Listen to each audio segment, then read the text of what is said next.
तो भाई दोस्तों, जो आज का जो सब्जेक्ट है वो है यूज ऑफ बी। हाँ जी, यूज ऑफ बी। बी यानी बी ई। तो इंग्लिश ग्रामर में बी की एक बहुत ही मुख्य भूमिका होती है। तो शुरू करते हैं आज की video. Hi everyone, my name is S S Pawar.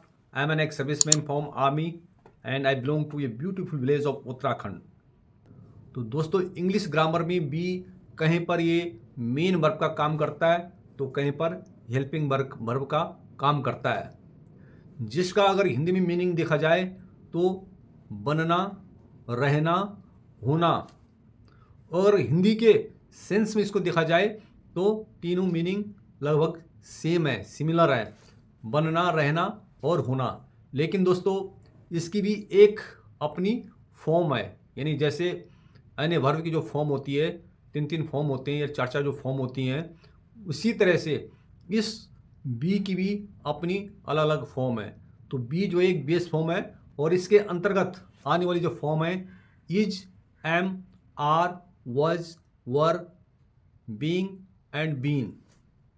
और इसीलिए बहुत सारे स्टूडेंट कंफ्यूज रहते हैं कि अगर बी एक मेन वर्ब है या हेल्पिंग वर्ब है तो इसके अंदर ये सारी जो फॉर्म्स हैं वो कैसे आती हैं।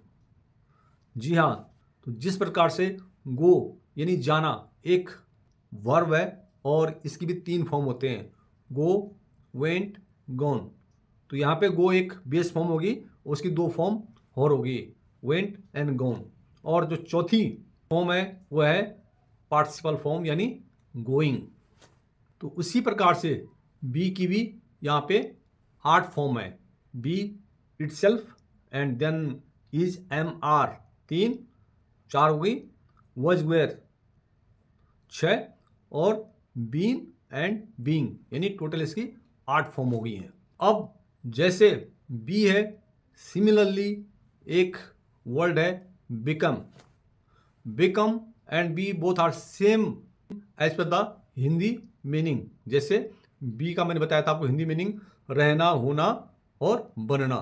तो सेम बिकम का भी बनना, रहना और होना होता है। लेकिन जो बी का जो यूज होता है वो किसी की स्थिति या उसके गुण को बताने के लिए यूज किया जाता है, जबकि बिकम को किसी भी वस्तु के बदलाव या परिवर्तन को दर्शाता है। तो जी हाँ दोस्तों, जो बी जो बेस फॉर्म है और उसके अंदर आने वाली जो मैंने आपको बताए जो टोटल 8 फॉर्म है, including be, is, am, are, was, were, been, being and be itself. तो इसके मैं कुछ एग्जांपल आपको बताता हूँ। जैसे सी इज़ माई सिस्टर, तो बी की जो इज़ की जो फॉर्म है उसमें इज आ गया, सी इज़ माई सिस्टर यानी वो मेरी बहन है। सेकेंड है आई एम आ स्टूडेंट, यानी मैं एक स्टूडेंट हूँ। वी आर फ्रेंड, हम दोस्त हैं। नेक्स्ट है ही वॉज हैंग्री, यानी वो भूखा था। दे वर प्लेइंग, यानी वो खेल रहे थे। दे वे हैंग्री, वो भूखे थे। I want to be a doctor, यानी मैं एक डॉक्टर बनना चाहता हूँ। नेक्स्ट है ऑलवेज बी हैप्पी, यानी हमेशा खुश रहो। Being a soldier I proud of my self, यानी एक सैनिक होने के नाते मुझे खुद पर गर्व है। He is being very helpful these days, इन दिनों वो बहुत ही हेल्पफुल है। नेक्स्ट है आई हैव बीन पेरिस, यानी मैं पेरिस रह चुका हूँ। नेक्स्ट है he has been waiting for an hour, यानी वो 1 घंटे से वेट कर रहा है, प्रतीक्षा कर रहा है। तो ये जो बी के साथ 7 और फॉर्म्स हैं, इनका सारा मैंने आपको एक एक एग्जाम्पल बता दिया। अगर बिकम की मैं बात करूँ तो बिकम की भी एक बेस फॉर्म होगी और उसके भी टोटल इंक्लूडिंग बिकम ये 3 फॉर्म है, बिकम, बिकेम एंड बिकम। तो जैसे ही बिकेम अ डॉक्टर, वो डॉक्टर बना। He will become a successful businessman, यानी वो एक सक्सेसफुल बिजनेसमैन बनेगा। वाटर बिकम आइस, यानी वाटर आइस बना। नेक्स्ट है द स्काई बिकेम डार्क, यानी आसमान जो हो गया अंधेरा छा गया है। सी बिकेम फेमस, वो प्रसिद्ध बन गई, यानी वो फेमस हो गई। He has become a film star, यानी वो एक फिल्म स्टार बन चुका है। तो इसमें जो बिकम है उसमें सारी अवस्था और स्टेट में जो परिवर्तन हो रहा है, तो वो एक बिकम। और जो मैंने बताया था कि जो बी है वो उसकी स्थिति और गुण को बताने के लिए यूज होता है। तो ये बी और बिकम का एक डिफरेंट है। अब जैसे कि इज, एम, आर, वज, वर, ये जो लिंकिंग वर्ब हैं यानी जो हेल्पिंग वर्ब हैं, इनके बारे में आमतौर पर सभी जानते हैं कि कैसे ये सेंटेंस बनाते हैं। लेकिन ये अगर कोई पूछता है कि बी की फॉर्म क्या क्या है, तो ये बी की फॉर्म है, ये याद होना चाहिए। लेकिन जो बी का जो यूजेस है, वो जो बाकी बी, बीइंग एंड बीन, ये तीन जो वर्ब हैं, इनके बारे में मैं आपको एक एक करके बताऊंगा ताकि वीडियो लंबी ना हो। तो आज मैं सिर्फ आपको बी के बारे में ही बताऊंगा।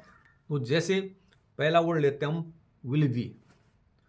तो जो विल बी है उसका प्रयोग आमतौर पे जो है अधिक सामान्य भविष्यकालीन जो प्रक्रियाएं होती हैं और किसी भी व्यक्ति के लिए जो यूज़ किया जाता है वो विल बी वहाँ पे यूज़ किया जाता है। जैसे the sky will be clear tomorrow, तो यहाँ पे एक भविष्यकालीन जो है क्रिया हो रही है, सामान्य जो भविष्यकालीन क्रिया है उसके बारे में बात हो रही है कि the sky will be clear tomorrow, यानी आसमान जो है कल क्लियर हो जाएगा।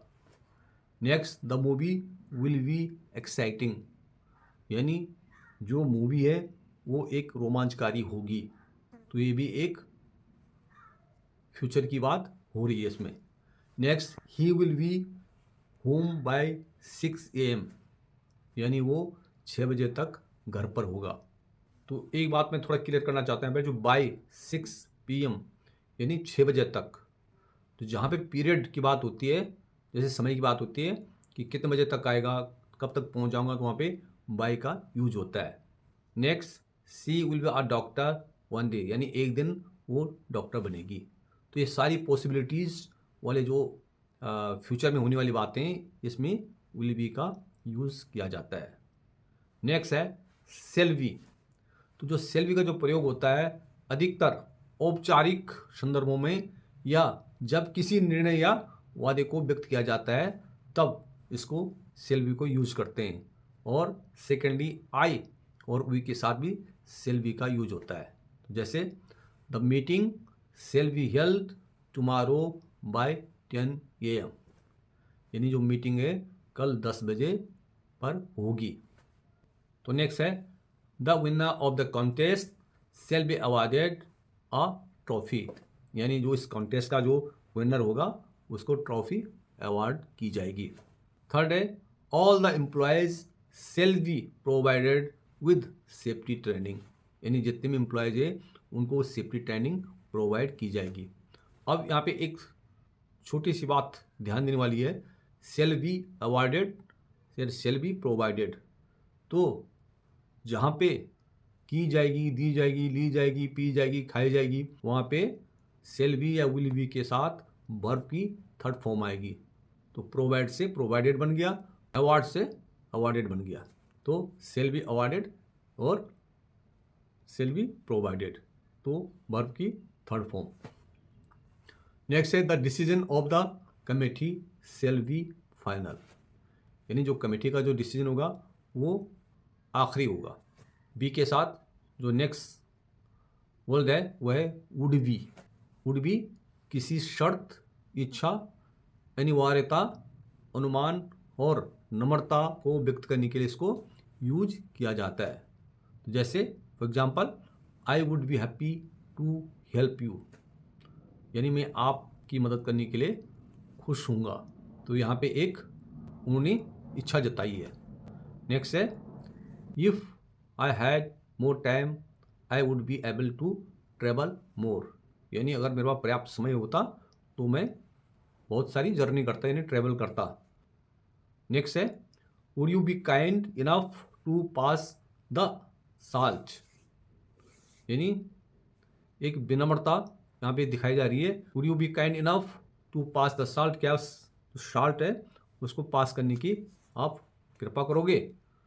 अब नेक्स्ट वर्ड है शुड बी, यानी शुड बी क्या करता है, शुड बी को वहाँ प्रयोग होता है जहाँ पे कोई सलाह, कोई कर्तव्य या संभावना की जो अपेक्षा बताते हैं, वहाँ पे हम शुड बी का यूज करते हैं। जैसे you should be a good doctor, तुम्हें एक अच्छा डॉक्टर बनना चाहिए। नेक्स्ट है this work should be finished today, तो यहाँ पे भी वर्ब की थर्ड फॉर्म यूज हुई है शुड बी के साथ, यानी ये काम आज ही खत्म हो जाना चाहिए। He should be a good person, उसको एक अच्छा आदमी होना चाहिए। The news should be true, यानी जो समाचार है उसको सच होना चाहिए। तो ये जहाँ पे चाहिए चाहिए होता है वहाँ पे शुड बी, यानी अधिकतर किसी वाक्य के लास्ट में चाहिए, ऐसा चाहिए वैसे चाहिए वैसा चाहिए, तो शुड बी ज़्यादा यूज होता है वहाँ पे। नेक्स्ट है मस्ट बी, तो मस्ट बी जब कोई अनुमान या कोई जरूरी कार्य की अनिवार्यता जो होती है वहाँ पे उसको व्यक्त करने के लिए वो मस्ट बी यूज किया जाता है, यानी जरूरी, मस्ट यानी जरूरी। जैसे she looks very happy, she looks very happy, she must have got good news, तो भाई वो आज बहुत क्या दिखाई दे रही, प्रसन्न दिखाई दे रही है क्योंकि उसको एक अच्छी न्यूज मिली होगी। तो यहाँ पे एक अनुमान लगाया जा रहा है, तो उसको एक अच्छी न्यूज़ मिली होगी, तो इसलिए वो सी लुक्स वेरी हैप्पी। नेक्स्ट है you must be careful while crossing the road, यानी आपको क्या होना चाहिए, केयरफुल होना चाहिए, सावधान होना चाहिए जब आप रोड को क्रॉस कर रहे हो।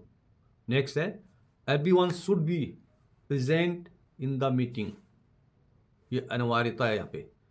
जैसे यू मस्ट बी केयरफुल, यहाँ पे भी एक जरूरी है, अनिवार्यता होगी यहाँ पे। Everyone must be present in the meeting, यानी वो चाहे कोई कंपनी हो चाहे कोई ऑफिस, तो सीनियर जो अधिकारी है, कोई भी है, बॉस है, वो उनको आदेश दे रहा है कि आपको मीटिंग में हाजिर होना चाहिए। तो भाई अब है मे बी, तो मे बी जो है किसी संभावना, अनसर्टेनिटी जहाँ पे होती है उसको व्यक्त करने के लिए वहाँ पे किया जाता है। जैसे may be it will rain tomorrow, यानी हो सकता है कल बारिश होगी, तो यहाँ पे एक पॉसिबिलिटी है ये। नेक्स्ट है maybe I should call him, यानी हो सकता है मुझे उसे बुलाना चाहिए। ओके, थर्ड है maybe I will go for a walk later, ये यहाँ पे ये अनसर्टेनिटी है, यानी अनिश्चित पीरियड दिया गया है यहाँ पे।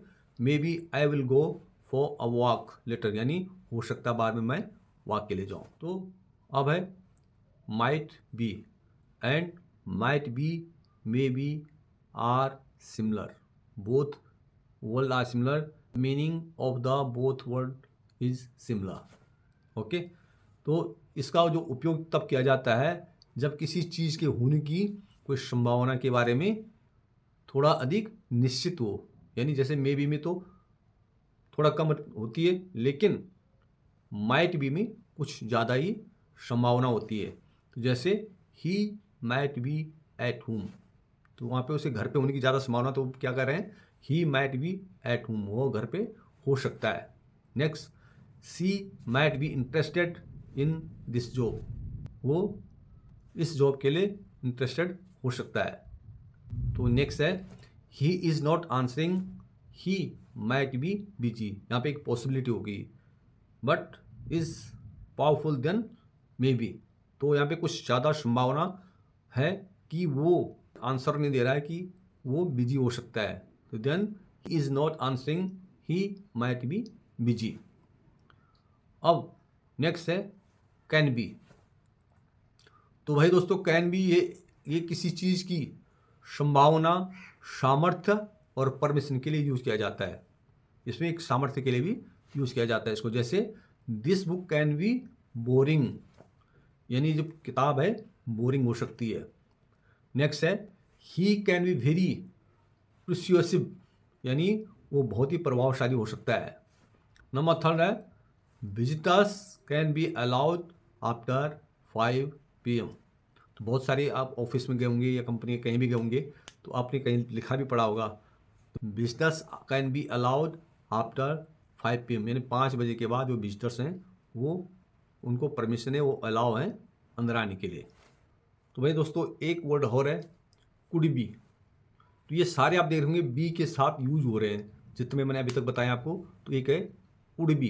कुड बी का जो उपयोग किया जाता है वो भी एक संभावना या अनुमान को व्यक्त करने के लिए किया जाता है। तो वो ये बताता है कि कोई भी वस्तु हो सकती है, कोई भी काम हो सकता है, कुछ भी हो सकता है, लेकिन इसकी पूरी गारंटी नहीं है, इसलिए यहाँ पे कुड बी यूज होता है। जैसे she could be the new manager, कोई है मे बी वो इंटरव्यू के लिए आ रखी है तो स्टाफ बोल रहा है she could be a new manager, या कोई मैनेजर कोई अपॉइंट हुई है और हर आदमी जो है अनअवेयर है तो वो आपस में बता रहे हैं, वो आपस में डिस्कस कर रहे हैं she could be a new manager, यानी वो नई मैनेजर हो सकती है। नेक्स्ट है that could be good idea, वो एक अच्छा आइडिया हो सकता है, कोई गारंटी नहीं है लेकिन एक अनुमान से संभावना से बोल रहे हैं। The package could be lost in the mail, यानी जो पैकेज है वो मेल में लॉस हो सकता है। तो दोस्तों नेक्स्ट और आखिरी है लेट बी। लेट बी यानी होने दो या रहने दो। तो इसका जो उपयोग है किसी व्यक्ति या चीज़ को अकेला छोड़ने या किसी स्थिति को बिना बदले रहने देने के लिए इसका यूज होता है। जैसे लेट हिम बी, यानी उसको रहने दो। He needs some time alone, यानी उसको कुछ अकेले समय की ज़रूरत है। नेक्स्ट है लेट हर बी, यानी उसको रहने दो। सी इज अपसेट, वो क्या है अपसेट है। Next let the past be the past, जो हुआ उसको ऐसे रहने दो। नेक्स्ट है लेट द म्यूजिक बी, यानी उस म्यूजिक को रहने दो। Next let the food be served, यानी भोजन को सर्व करने दो। और नेक्स्ट है लेट द चिल्ड्रन प्ले, यानी बच्चों को खेलने दो। तो दोस्तों ये सारे हेल्पिंग वर्ब के साथ लिंक वर्ब जो बी हुआ आया है और उसका जो मीनिंग है वो सारा मैंने आज आपको कवर किया है। तो अभी जो बी की जो नेक्स्ट फॉर्म है बीइंग एंड बीन, इनको मैं अलग अलग बताऊंगा और कैसे वर्ब के साथ किस वर्ब के साथ कैसे यूज होता है वो सारा मैं आपको नेक्स्ट क्लास में कवर करूंगा। तो वीडियो लंबी ना हो इसलिए आज की क्लास सिर्फ बी तक ही इसको यहीं पर समाप्त करते हैं। तो आपको कैसी लगी कमेंट्स करके ज़रूर बताना। अच्छी लगी हो तो लाइक कर देना और जिसने मेरे पंवार पहाड़ी ऑलराउंडर चैनल को सब्सक्राइब ना किया हो वो सब्सक्राइब भी कर देना। तो मिलते हैं आपको नेक्स्ट वीडियो में use of being and been. तो take care till then, bye bye.